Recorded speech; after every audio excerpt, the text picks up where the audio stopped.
Prenez la mer en regardant Cap sur la pêche française avec Pavillon France.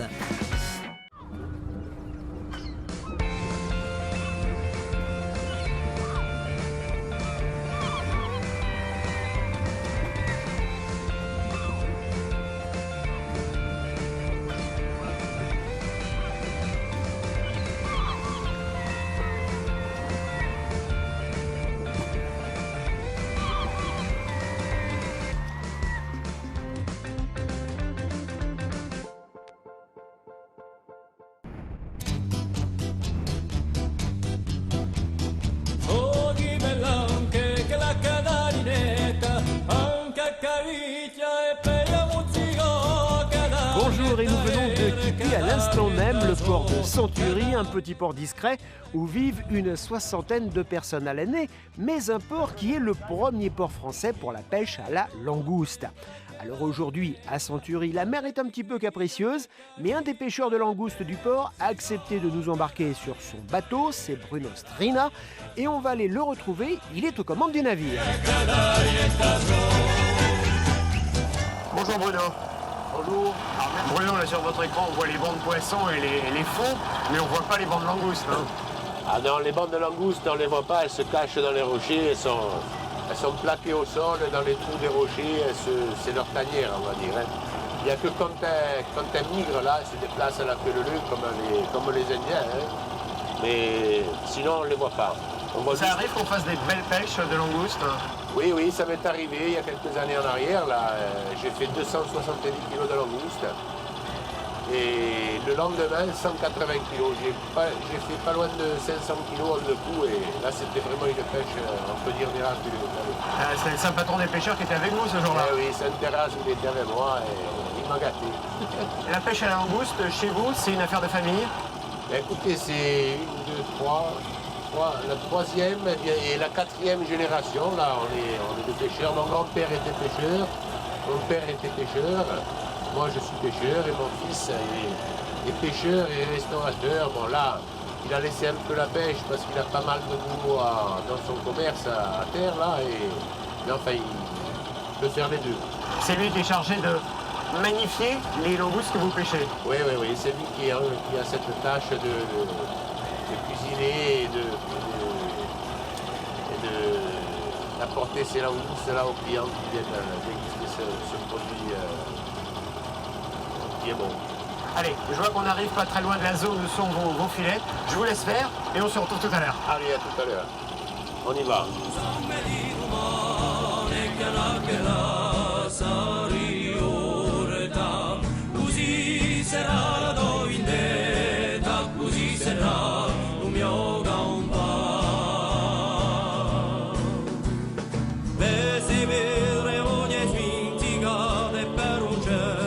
Il y a des règles, des choses que vous vous imposez, vous les pêcheurs? Oui. Nous, on s'est limité à un certain nombre de filets. On a droit à 14 filets. 14 filets tout confondus. Nous, on fait la saison du mois de... On va dire, on commence à poisson au mois de février jusqu'au mois de septembre, octobre. Et après, stop. Vous laissez la ressource Voilà, se renouveler? Oui. Et c'est ce qui explique que vous ayez des superbes et des énormes langoustes comme celles que vous avez pêchées ce matin? Oui, un peu, hein, oui.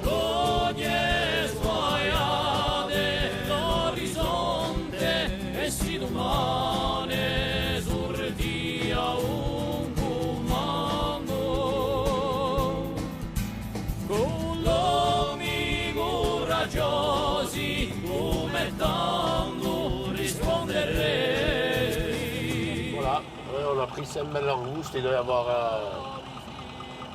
pas loin d'une dizaine de 8 kilos, 7-8 kilos. Alors le problème après, c'est qu'il faut les sortir du filet. Il faut les sortir, voilà. Le plus gros du boulot, des fois, c'est de... Bon, là, le filet, il est propre. Mais le plus gros du boulot, des fois, c'est pas de tirer. Le plus gros du boulot, c'est le démaillage et le nettoyage du filet. Et ça prend un temps fou? Ah oui. Vous savez, une fois, je suis resté pour un filet, sur un filet, hein.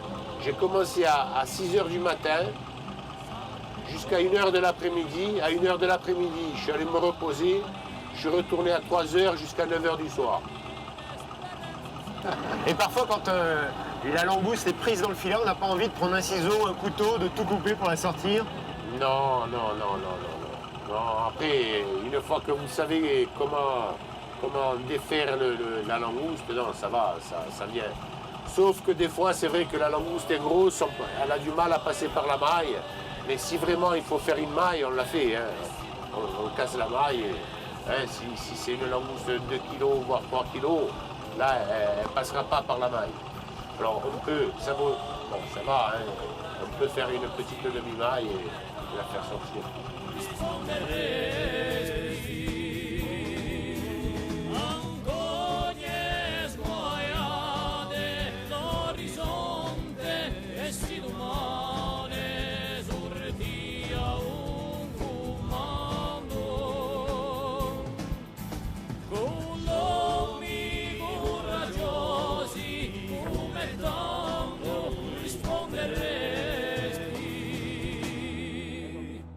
Elles sont très très belles.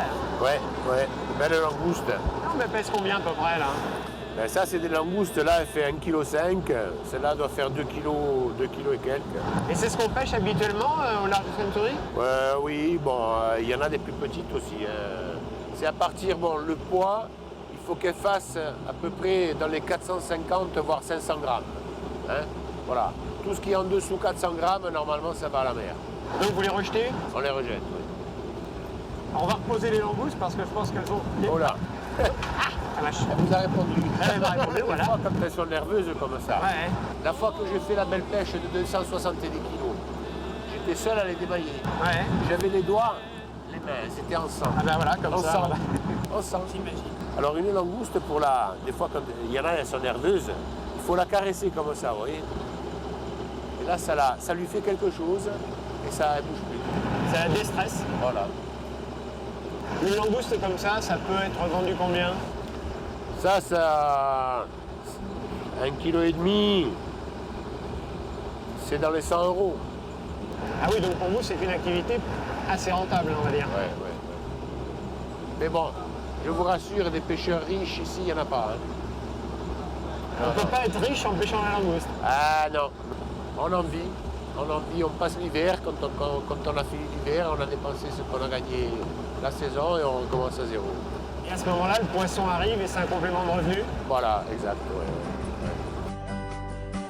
Come sciume di palmo e imbianca l'orizzonte, portato da un mare peregrino eterno, quelle neve che stanno appese ai monti. Eh bien ça y est, nous rentrons au port de Century, mais avant d'apprendre à cuisiner les langoustes, nous avons rendez-vous avec un autre pêcheur corse, Gérard Romiti, qui est également le président du Comité national des pêches.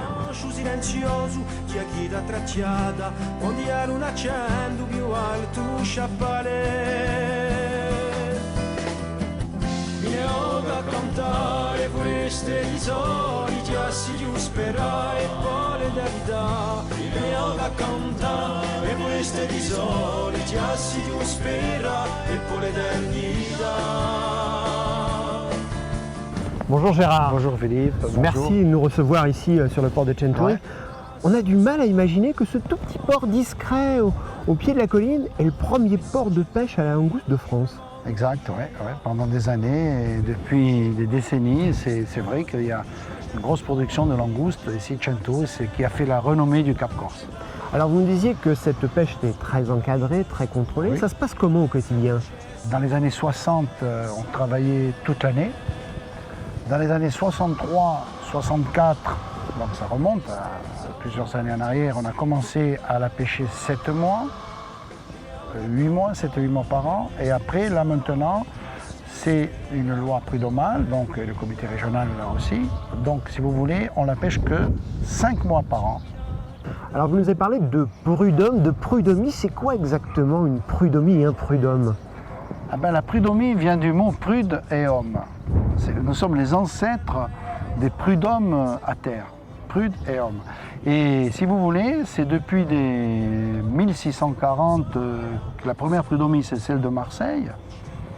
Et lorsque la Corse est devenue française, en 1789, la première prud'homie, c'est celle que je préside, c'est celle-ci, 1801, la prud'homie de Bastia-Cap-Corse a été créée. Nous étions rattachés à Toulon. Vous voyez que la Méditerranée est une et indivisible pour moi.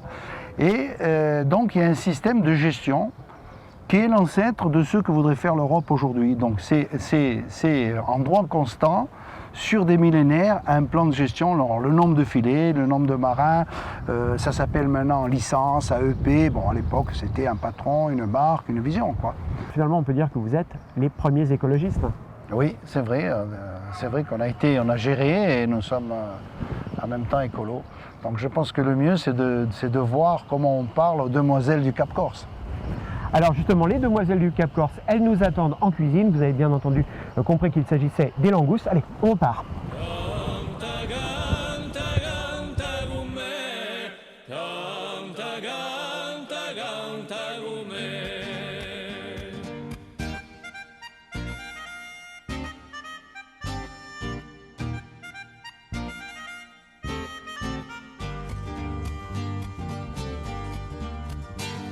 Alors on l'a vu tout à l'heure sur le bateau, la pêche à la langouste, ici à Century, c'est une affaire de famille.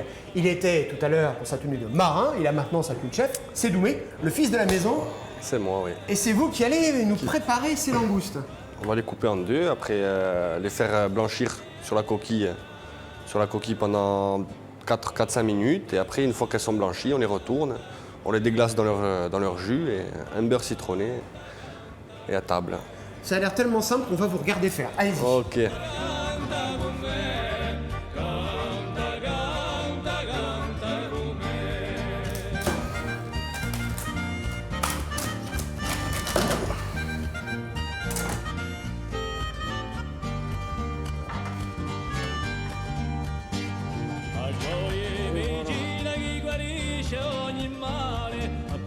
Cuisson avant les autres. D'huile d'olive. Une cuisson de combien de temps? Une dizaine de minutes.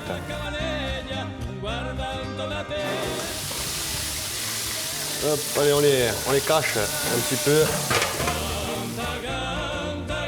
Maintenant, on va préparer un petit beurre citronné pour mettre dessus.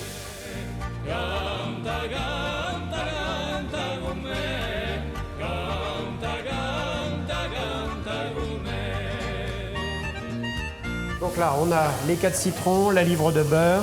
Voilà. Qu'est-ce que vous allez rajouter? C'est tout. C'est tout. C'est tout. Je vais mettre ça à chauffer.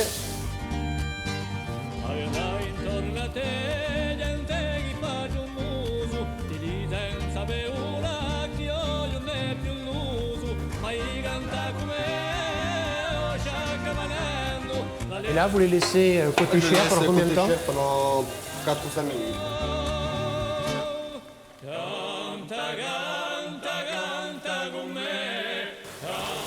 Celle-là aussi, vous voyez, tac, elle a commencé à dorer en dessous. On va l'arrêter, celle-là aussi.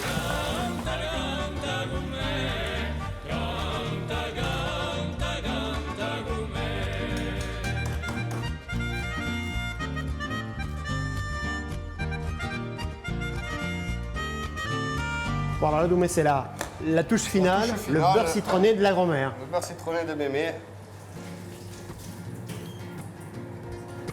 Sole rouge all'orizzonte, a dolcità di Et à table. Eh ben, on y va. Allez, ces plats vont pouvoir partir. Allez, on les envoie au passe. Tac. Et voilà. Et c'est parti. Et regardez-moi ce superbe plateau de langoustes corse.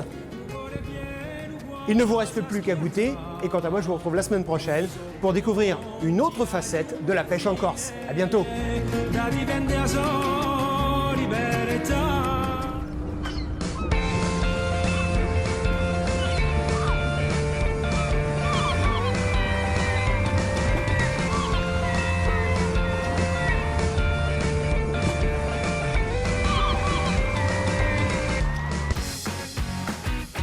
C'était Cap sur la pêche française avec Pavillon France.